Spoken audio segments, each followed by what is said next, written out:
Je vous retrouve aujourd'hui pour une nouvelle vidéo pour vous montrer ce petit gadget qui est vraiment génial. Je vous mettrai le lien sous cette vidéo. Il s'agit tout simplement d'une machine à churros, donc un appareil à churros que voici. Donc là, je l'ai déjà lancé en préchauffage et j'ai fait ma pâte à churros juste à côté.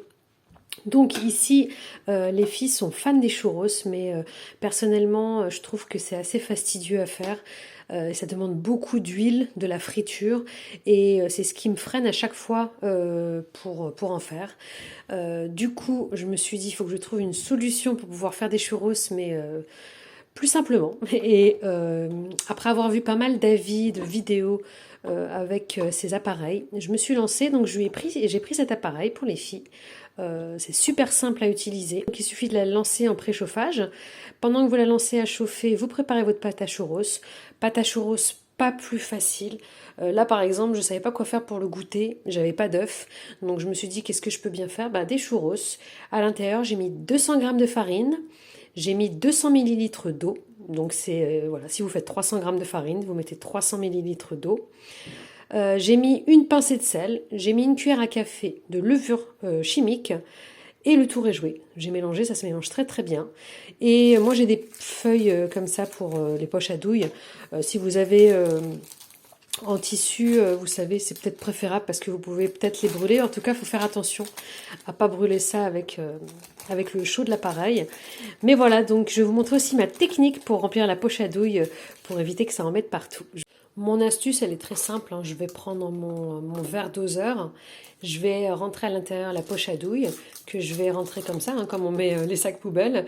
Et après, je vais verser ma préparation. Donc comme ça, c'est nickel, c'est propre. Et j'en mets pas partout.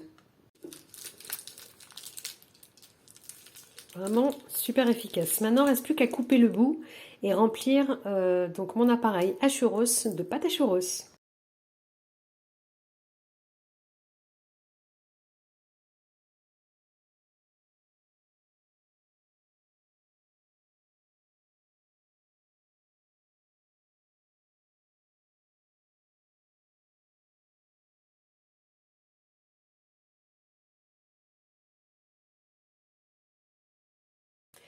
Voilà, donc c'est rempli, donc j'ai rempli chacune, donc il ne faut pas trop les remplir et il ne faut pas non plus en mettre pas assez pour que ça cuise vraiment bien et qu'on ait vraiment les petits traits des churros. Maintenant je referme, j'ai pas mis de matière grasse, c'est anti-adhésif.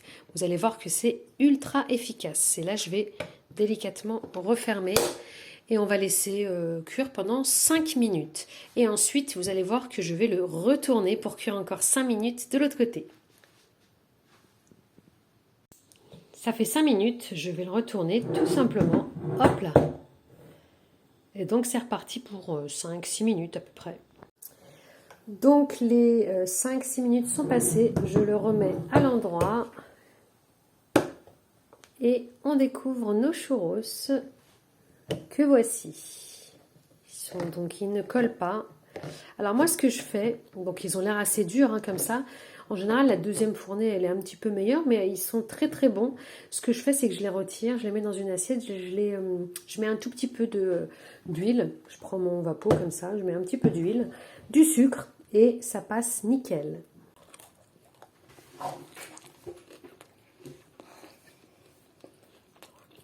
Délicieux.